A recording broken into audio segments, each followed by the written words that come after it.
बच्चों, आज हम पढ़ेंगे कार्बोहाइड्रेट। कार्बोहाइड्रेट क्या है? कार्बोहाइड्रेट हमारे भोजन का एक अति आवश्यक तत्व है जो कि हमारे शरीर को ऊर्जा प्रदान करता है और कार्बोहाइड्रेट को हम कार्बोज भी कहते हैं।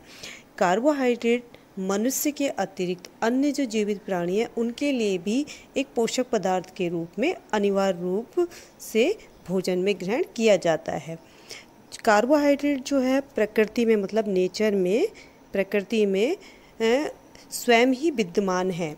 इसका जो प्रमुख स्रोत जो है वो वनस्पति जगत है। वनस्पति जगत में जो इसका निर्माण होता है वो एक प्राकृतिक क्रिया द्वारा होता है। आपने साइंस में पढ़ा होगा कि प्रकाश संश्लेषण की क्रिया, प्रकाश संश्लेषण की क्रिया तो आपने पढ़ी है ना। तो प्रकाश संश्लेषण की क्रिया में क्या है कि जो कार्बोहाइड्रेट का निर्माण जो है वो पौधों में होने वाले प्रकाश संश्लेषण की क्रिया द्वारा होता है। जो प्रकाश संश्लेषण की क्रिया में क्या है, जो हर पौधे जो होते हैं उनकी पत्तियों में क्लोरोफिल नामक तत्व पाया जाता है और जब सूर्य निकलता है, सूर्य के प्रकाश की उपस्थिति में और वायु से मतलब हवा से ली गई कार्बन डाइऑक्साइड और मिट्टी से लिए गए पानी के जो संश्लेषण के परिणाम स्वरूप कार्बोहाइड्रेट का निर्माण होता है। और वनस्पति जगत में ये जो है सेल्यूलोज एवं स्टार्च आदि के रूप में पाया जाता है। इसलिए ये जो वनस्पति जगत में है ये प्रचुर मात्रा में कार्बोज जो है विद्यमान रहता है। तो आप लोगों को समझ आया कि कार्बोहाइड्रेट कैसे वनस्पति जगत में या पेड़ पौधों में पाया जाता है। कार्बोहाइड्रेट जो है प्रकाश संश्लेषण की क्रिया द्वारा पौधों में बनता है, पाया जाता है, क्योंकि प्रकाश संश्लेषण की क्रिया में ही जो पौधे हैं वो सूर्य के प्रकाश की उपस्थिति में और हवा से या वायु से ली गई जो कार्बन डाइऑक्साइड और मिट्टी से लिए गए पानी से संश्लेषण के परिणाम स्वरूप कार्बोहाइड्रेट का निर्माण होता है। अब आता है कार्बोहाइड्रेट का संगठन कि कार्बोहाइड्रेट किन किन चीज़ों से मिलकर बनता है। या देखिए, सबसे पहले तो कार्बोहाइड्रेट जो है वो एक यौगिक है जो विभिन्न प्रकार के तत्वों के संयोग से बनता है। इसमें देखिए कार्बन, हाइड्रोजन और ऑक्सीजन, ये तीन तत्वों से मिलकर बनता है कार्बोहाइड्रेट। किन किन से? कार्बन, हाइड्रोजन और ऑक्सीजन। और इन्हीं तत्वों के पारस्परिक आपस में मतलब रासायनिक क्रिया द्वारा रासायनिक संयोग के परिणाम स्वरूप ही कार्बोहाइड्रेट का संगठन होता है। कार्बोहाइड्रेट में भी हाइड्रोजन तथा ऑक्सीजन का वही अनुपात होता है जो अनुपात पानी में होता है। देखिए, शरीर की ऊर्जा की आवश्यकता जो है 50 से 70% मात्रा की पूर्ति इन्हीं पदार्थों द्वारा की जाती है। मतलब जो शरीर को जो एनर्जी मिलती है, ऊर्जा मिलती है, उस आवश्यकता का 50 से 70% जो है हमारा शरीर वो कार्बोहाइड्रेट से ही प्राप्त करता है। अब देखिए, जो कार्बोहाइड्रेट है हमारे शरीर को जो है सबसे पहले ऊर्जा कार्बोहाइड्रेट यानी कि जिसे हम कार्बोज कहते हैं या शर्करा भी कहते हैं उससे ही मिलती है। इसीलिए इसे ऊर्जा का प्राथमिक स्रोत भी कहते हैं। मतलब सबसे पहला स्रोत ऊर्जा का इसे कहते हैं कि हमारे शरीर को जो सबसे पहले ऊर्जा मिलती है वो कार्बोहाइड्रेट से ही मिलती है। अब कार्बोहाइड्रेट को जो है उसकी रचना के आधार पर 3 भागों में बांटा गया है। पहला मोनोसैक्राइड, दूसरा डाइसैक्राइड, तीसरा है इसमें पॉलीसैक्राइड। अब जो मोनोसैक्राइड है वो बहुत ही सरल कार्बोहाइड्रेट है। ये बहुत ही सरल अवस्था में होता है। इसके अंतर्गत जो है वो ग्लूकोज, फ्रैक्टोज और गैलेक्टोज, ये 3 प्रकार की कार्बोज पाई जाती है। और जो दूसरा है इसमें ये मोनोसैक्राइड हो गया हमारा, दूसरा है इसमें डाइसैक्राइड। अब डाइसैक्राइड के अंतर्गत इसमें सुक्रोज, माल्टोज और लैक्टोज।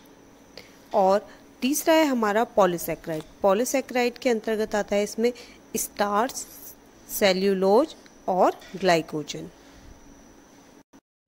अब ये जो मोनोसैक्राइड होती है ये सभी कार्बोहाइड्रेट में सबसे सरल होती है और ये सिर्फ एक इकाई या एक अणु के बने होते हैं। अब इसमें पहला आ जाता है ग्लूकोज। मोनोसैकेराइड के अंतर्गत सबसे पहले आता है ग्लूकोज। ग्लूकोज जो होता है सबसे अधिक महत्वपूर्ण मोनोसैकेराइड है और ये जो है वो फलों में और मुख्य रूप से अंगूर और शहद में मिलता है और इसका जो मेन कार्य है वो शरीर को तुरंत ऊर्जा प्रदान करने में सहायता प्रदान करना होता है। अब ग्लूकोज के बाद आता है फ्रैक्टोज। फ्रैक्टोज जो है वो फलों में पाई जाने वाली शर्करा है और ये जो है फ्रैक्टोज अन्य सैकराइड की तुलना में बहुत धीरे धीरे शरीर में आंतर कोशिकाओं द्वारा प्रसूचित होती है और यह शरीर में जो है पहुंचते ही तुरंत क्या होता है, ये ग्लाइकोजन के रूप में परिवर्तित। दूसरा आता है इसमें डाइसैकराइड्स। डाइसैकराइड यह जो है वो मोनोसैकराइड के दो अणुओं से मिलकर बने होते हैं। अब डाइसैकराइड में सबसे पहले आता है सुक्रोज। सुक्रोज जो होता है यह गन्ने, चुकंदर, गाजर और ये मीठे फलों में पाया जाता है। दूसरा आता है इसमें माल्टोज। यह माल्टोज जो है वो स्वतंत्र रूप से नहीं पाया जाता बल्कि ये बीजों की मुख्यतः, बीज में भी मुख्यतः जो है मतलब मेन जो है वो जौ में शर्करा अर्थात माल्ट शुगर होती है। तीसरा आता है इसमें लैक्टोज। लैक्टोज जो है वो दूध में पाई जाने वाली शर्करा को कहते हैं और यह ग्लूकोज एवं गैलेक्टोज अणुओं के संयोग से बनती है। यह कम मीठी होती है और यह जो है वो पौधों में भी पाई जाती है। अब आता है पॉलीसैकराइड। पॉलीसैकराइड क्या है, ये जो शर्करा होती है ये आवश्यकता पड़ने पर जल अपघटन के द्वारा ग्लूकोज में विघटित हो जाती है और इस प्रकार ये जो ऊर्जा उत्पादन के लिए संग्रहित होकर ईंधन का कार्य करती है। कि एक तरह से ये जो शर्करा है, ये पॉलीसैकराइड जो है वो हमारे शरीर में ईंधन के रूप में इकट्ठी रहती है। यानी कि जब हमारे शरीर को आवश्यकता पड़ती है ऊर्जा की तो ये ईंधन के रूप में हमारे शरीर में कार्य करती है। जैसे कि मान लीजिए जैसे बरसात होती है तो चूल्हा जलाने के लिए हम लकड़ियाँ पहले इकट्ठा कर लेते हैं ना, तो जब हमें ज़रूरत पड़ती है, आवश्यकता पड़ती है, तब हम उसको उपयोग करके अपना खाना बना लेते हैं। इसी तरह से ये जो पॉलीसैकराइड शर्करा होती है ये हमारे शरीर में ईंधन के रूप में एकत्र हो जाती है और जब हमारे शरीर को ऊर्जा की आवश्यकता होती है तो यह हमारे शरीर को ऊर्जा प्रदान करती है। अब पॉलीसैकराइड में सबसे पहला आता है मांड या स्टार्च। ये मांड या स्टार्च जो है वो सभी प्रकार के जो अनाज हैं उनमें पाया जाता है और सब्जियों में विशेषकर जैसे कि आलू है, शकरकंद है, चुकंदर है और मूली है, ये जो जड़ वाली जो सब्जियां होती हैं इनमें ये मांड या स्टार्च वाली शर्करा पाई जाती है। दूसरा है इसमें ग्लाइकोजन। ग्लाइकोजन ये जो है वो जंतु के शरीर में संचित अवस्था में रहता है, मतलब एकत्र होकर रहता है तथा आवश्यकता पड़ने पर इसका उपयोग होता है। तीसरा है इसमें सेल्यूलोज। सेल्यूलोज जो है वो वनस्पति कोशिकाओं की कोशिका भित्ति जो होती है वो इसी की बनी होती है। कोशिका भित्ति को जो कोशिका झिल्ली भी हम कहते हैं, जो वनस्पति कोशिकाओं की कोशिका झिल्ली या भित्ति जो होती है वो इसी सेल्यूलोज की बनी होती है, इसलिए यह वनस्पतियों में मिलता है। मतलब इस प्रकार की जो शर्करा है वो हमें वनस्पति जगत से प्राप्त होती है और ये जो है वो जल में घुलती नहीं है, जल में अघुलनशील है। अब आता है कार्बोहाइड्रेट प्राप्ति के स्रोत। तो कार्बोहाइड्रेट के स्रोत यानी मतलब कार्बोहाइड्रेट हमें किन किन भोज्य पदार्थों से प्राप्त होता है।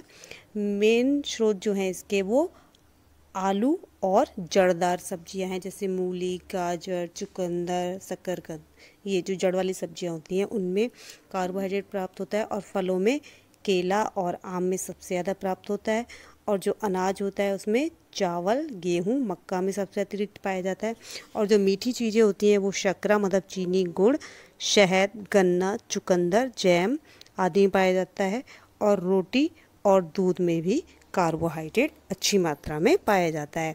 तो कार्बोहाइड्रेट की प्राप्ति के लिए हमें अपने भोजन में इन सामग्रियों को, खाद्य सामग्रियों को शामिल करना चाहिए जिससे हमारे शरीर में कार्बोहाइड्रेट की कमी ना हो।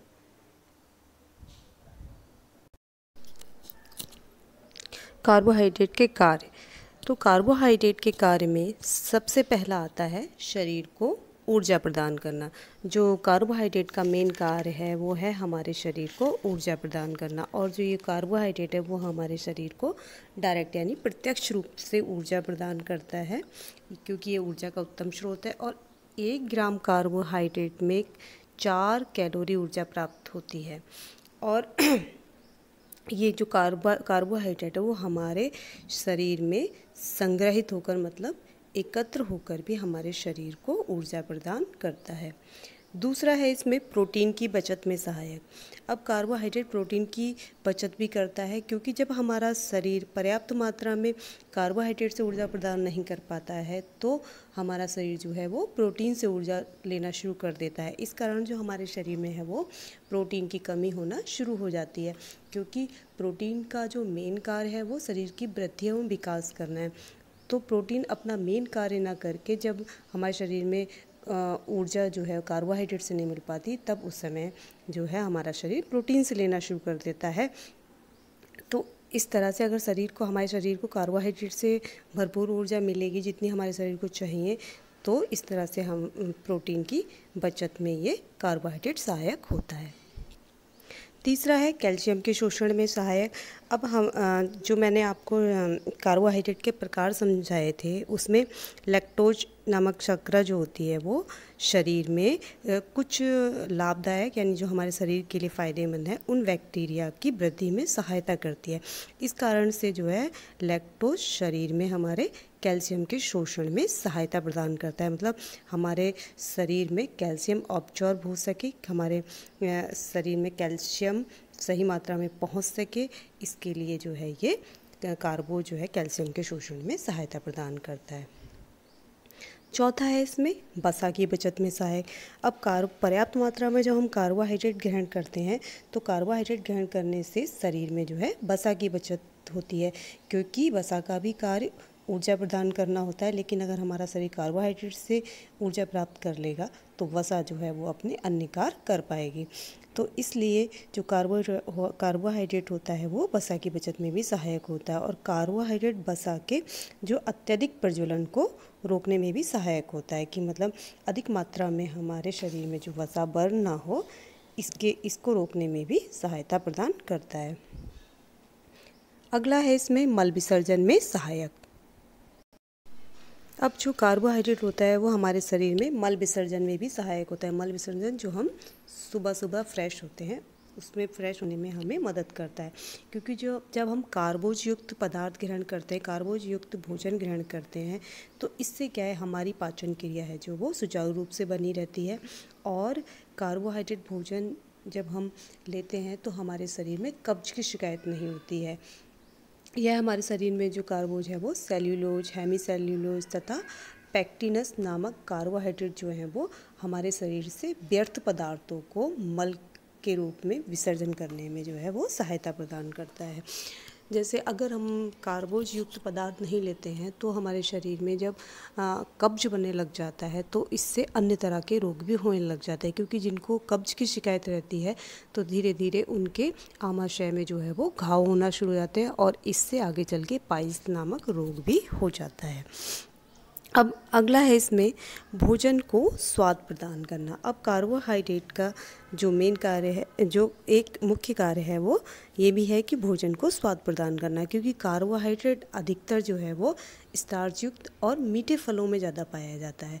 अब मीठे फल जितने भी हैं वो मीठी चीज़ तो अपने आप में ही स्वादिष्ट होती है, तो जो कार्बोहाइड्रेट युक्त भोज्य पदार्थ होते हैं वो सब उन सब में एक अपनी मिठास होती है। इस कारण जो है इससे बने हुए कार्बोहाइड्रेट युक्त जो भोजन है वो स्वादिष्ट होते हैं। अगला है विभिन्न आवश्यक तत्वों के स्रोत। अब कार्बोहाइड्रेट जो है वो विभिन्न प्रकार के आवश्यक तत्वों के स्रोत भी है। जैसे जब हम कार्बोहाइड्रेट युक्त भोज्य पदार्थ लेते हैं तो कार्बोहाइड्रेट युक्त भोज्य पदार्थ लेने से हमारे शरीर में अन्य खनिज लवण जैसे कि पोटेशियम है, मैग्नीशियम है, कैल्शियम, लोहा, फास्फोरस, आयोडीन, ये भी हमारे शरीर में जो है इनकी प्राप्ति भी समुचित मात्रा में हो जाती है, क्योंकि जो कार्बोहाइड्रेट युक्त पदार्थ होते हैं उनमें ये भी अन्य जो पोषक तत्व पदार्थ हैं ये भी होते हैं, और इसके अतिरिक्त कुछ अंशों में विटामिन भी हमारे शरीर में पहुंचता है जिनकी शरीर को निरंतर आवश्यकता होती है। और ये जो कार्बोहाइड्रेट युक्त भोज्य पदार्थ पदार्थों की जब कार्बोहाइड्रेट युक्त भोज्य पदार्थ हम ग्रहण करते हैं तो इससे हमारे शरीर में कार्बोहाइड्रेट की कमी तो नहीं होती है और इसके अलावा अन्य जरूरी पोषक तत्वों की भी कमी नहीं होती है। हमने कार्बोहाइड्रेट के कार्य पढ़े कि कार्बोहाइड्रेट के कौन कौन से कार्य होते हैं। अब कार्बोहाइड्रेट की अधिकता से क्या हानियाँ होती हैं या कार्बोहाइड्रेट अधिक मात्रा में ग्रहण करने से हमारे शरीर को क्या रोग होते हैं, अब ये हम जानते हैं। कार्बोहाइड्रेट को अगर हम अत्यधिक मात्रा में लें तो बच्चों और वयस्कों में जो है मतलब बड़ों में मोटापा हो जाता है, जिसे हम ओबेसिटी नामक रोग कहते हैं। तो कार्बोहाइड्रेट की कार्बोहाइड्रेट की अधिकता से बच्चों और बड़ों में ओबेसिटी नामक रोग हो जाता है। और कार्बोहाइड्रेट की अत्यधिक मात्रा लेने से पाचन तंत्र संबंधी रोग भी हो जाते हैं। मतलब जो हम ज़्यादा अगर कार्बोहाइड्रेट युक्त भोजन लेते हैं तो वो भोजन जो है वो गरिष्ठ भी हो जाता है, जिससे कि हमारी पाचन क्रिया प्रभावित होती है और भोजन को पचने में काफ़ी समय भी लगता है। तो पाचन संबंधी इसकी वजह से हमें पाचन संबंधी रोग भी हो जाते हैं। ये तो था कि कार्बोहाइड्रेट को अधिक मात्रा में लेने से शरीर को क्या हानियाँ होती है, लेकिन कार्बोहाइड्रेट की कमी से भी हमारे शरीर में बुरा प्रभाव पड़ता है। क्योंकि अगर हमारे शरीर में कार्बोहाइड्रेट की कमी हो जाती है तो प्रोटीन कार्बोहाइड्रेट कुपोषण रोग होता है, जिसमें क्योंकि कार्बोहाइड्रेट का मेन कार्य क्या है, हमारे शरीर को ऊर्जा प्रदान करना। लेकिन जो हमारे शरीर को कार्बोहाइड्रेट से ऊर्जा नहीं मिलती है तो वो प्रोटीन और वसा से ऊर्जा लेता है हमारा शरीर। उसके कारण क्या होता है, हमारे शरीर में प्रोटीन की कमी और वसा की कमी होने लग जाती है। जो वसा और प्रोटीन के मेन कार्य हैं वो अपने मुख्य कार्य नहीं कर पाते हैं। इस कारण से क्या होता है, वो हमारे शरीर में प्रोटीन और वसा की कमी होने लग जाती है। इससे क्या होता है, अगर हमारे शरीर में कार्बोहाइड्रेट की कमी हो जाए तो इस स्थिति में शरीर का वजन जो है वो तेज़ी से घटने लगता है और स्किन मतलब त्वचा में झुर्रियाँ पड़ने लग जाती है। मतलब जो हमारी स्किन है मतलब खाल जो होती है हमारे ऊपर की वो सुकड़ी सुकड़ी जैसी हो जाती है। त्वचा जो है ढीली पड़ जाती है और ढीली पड़ जाने के कारण जो है वो लटकने भी लग जाती है। जैसे आपने देखा है ना, चेहरे पे अगर झुर्रियाँ पड़ जाएँ तो स्किन थोड़ी लटकी लटकी जैसी लगती है और व्यक्ति जो है वो अपने अंदर कमजोरी महसूस करता है और जो चेहरे की सामान्य चमक होती है, मतलब एक चेहरे पे जो ग्लो होता है वो भी कम होने लग जाता है।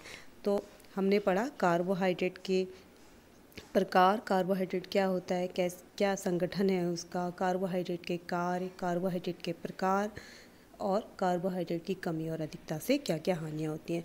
तो ये हमारा कार्बोहाइड्रेट का टॉपिक पूरा हो गया है और अब हम नेक्स्ट वीडियो में पढ़ेंगे वसा। ओके।